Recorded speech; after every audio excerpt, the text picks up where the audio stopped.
What's going on, everybody? Welcome to GOALAZO here on FSI. I'm Alex Hooper.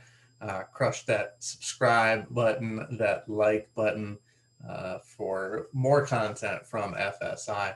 But I'm here to give you some GPP strategies for the Champions League final coming up Saturday, 3 o'clock p.m. Eastern time in the U.S. What's that? 12 o'clock on the West Coast, and is that 9 in England? 8 or 9? Regardless, doesn't matter. Wherever you're watching from, thank you. We're just going to try and get different in this thing. 50,000 the first and the big one. I got some tickets. I'm ready to win that thing. So I'm coming for it. Hopefully I can grab it. If I don't, hopefully one of you out there can. Let's take a look at the odds. Man City and Chelsea. City a modest favorite, but I mean, Chelsea's a pretty decent underdog in terms of their odds. Let's dive a little deeper. Under 2.25, which makes a lot of sense. You know, it's a cup final. It's two of the best defenses in the world. That's how they got there. So I wouldn't be surprised if this was under 2.25 goals. I could see it 2-1. I could see a 1-1. But we always talk about scripted 1-0, and I'm sure I'll do that in a few ways. The only other thing I wanted to look at here is the exact score odds.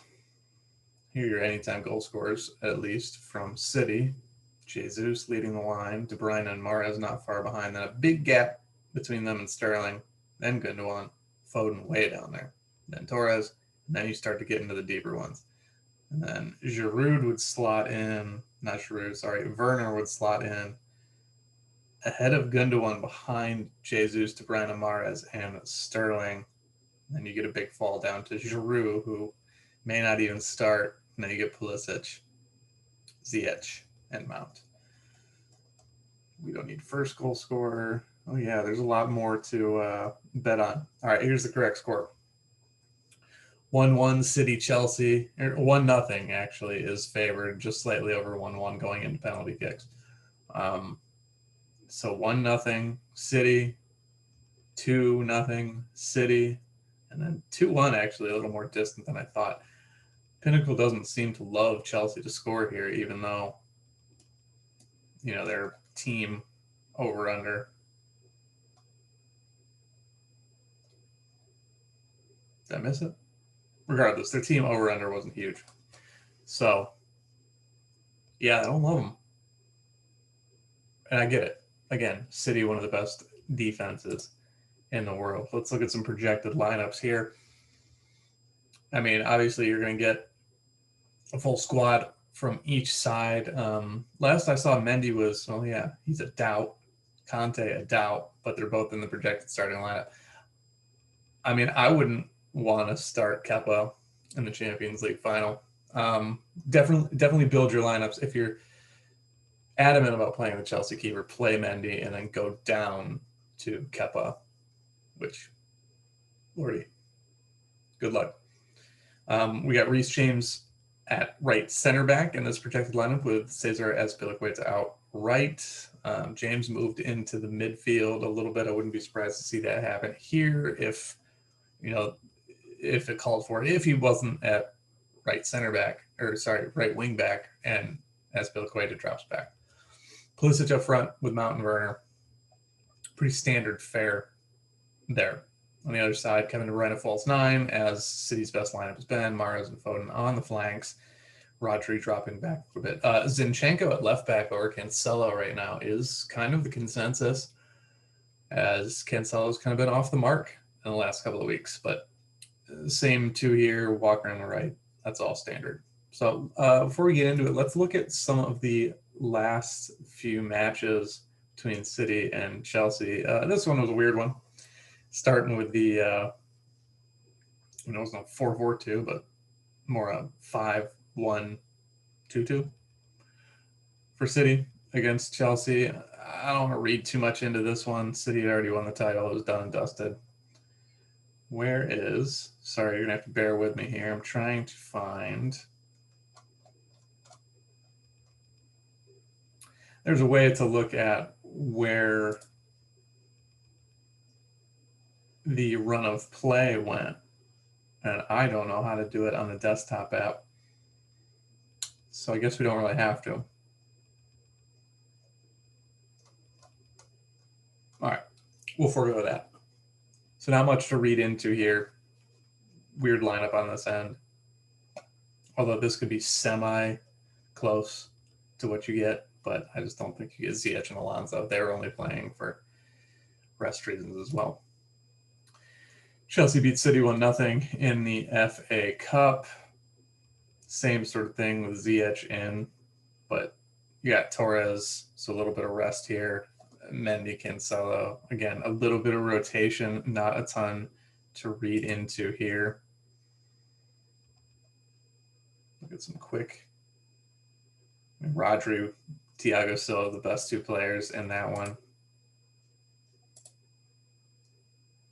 Only 3 shots on target for City, 3 for each. 1 each from the striker, 2 from a couple of midfielders. Ziyech missed a big one. All right. And then, let's see, way back in January, City pummeled Chelsea to a degree, 3-1. I think all 3 came in the first half for City, and then the 1 was late. But De Bruyne's, this is very similar to the lineup you're probably going to see, except Kyle Walker here, and I mean, likely Mahrez just because he's in form. I'd be surprised to see something like this from Chelsea, especially after the way they were kind of drubbed in this one. This was a Frank Lampard special, so the tactics aren't super similar. There it is. You never really know what you're going to get from Pep and Tuchel, so tough to read into it a ton. All right, let's look at the RotoWire cheat sheet really quick. I mean, the win odds heavily in City's favor. Even the clean sheet odds are high. If Jesus won't start, then Ilkay Gundogan actually the highest odds on goal scorer to start. That's pretty shocking. But Mahrez, De Bruyne, Foden not far behind. Then you get the Werner and Pulisic. Then down here to Mount. And then Rodri ahead of Bernardo. So actually right there with Bernardo Silva. Shots on goal. Phil Foden is your guy in the Champions League with Werner not too far behind. Mahrez, De Bruyne down here. All right. So let's just get into it. You got to get different. If you're trying to win the big one, you got to get different. So, I mean, your cash guys here are going to be these 3 up top, De Bruyne, Mahrez, Mount. If there's no Cancelo, I mean, that's one less guy that you really probably consider in the back. I think after that, you're getting Chilwell. But it depends on who you think really dominates. I mean, if you think City's going to win, that's one thing. If you think they're going to have a lot of the ball, that's another. Because you could render Mason Mount useless if that's the case. And you could just go De Bruyne, Mahrez, Foden, and then just try to fill in from there and pray you catch a goal, something like that. But in the big GPP,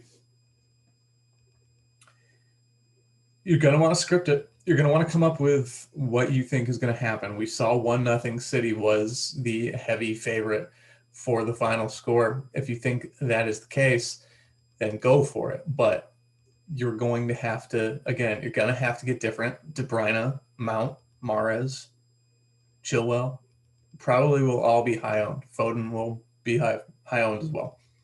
So if you're scripting 1-0 for City, I think the first thing you're probably going to want to do is fade Mason Mount. I don't see him having such an impact on the match that you need him there. So, I mean, even if you go to Brian Mahrez, go Foden, if you think it's 1-0, you probably want Ederson. You're looking at 3,700 each. You could fit Diaz in there and then just pick whatever City player fits In that case, it would probably be down here towards Azpilicueta, which if, I mean, can you play that? Yeah, you can. So Azpilicueta is about as high up as you can get with this lineup, but that's going to be a duped lineup. Like, you don't even want to play that lineup, probably. I think at this point, if you think it's 1-0, just get a little different and pick your goal scorer up top. So say you believe those goal scoring odds. I mean, Gundogan's all the way down here. That's 8,400 for your captain. So all of a sudden, you have the ability to just wham, wham. If you believe it, if you believe it's 1-0, I mean, that's an easy build.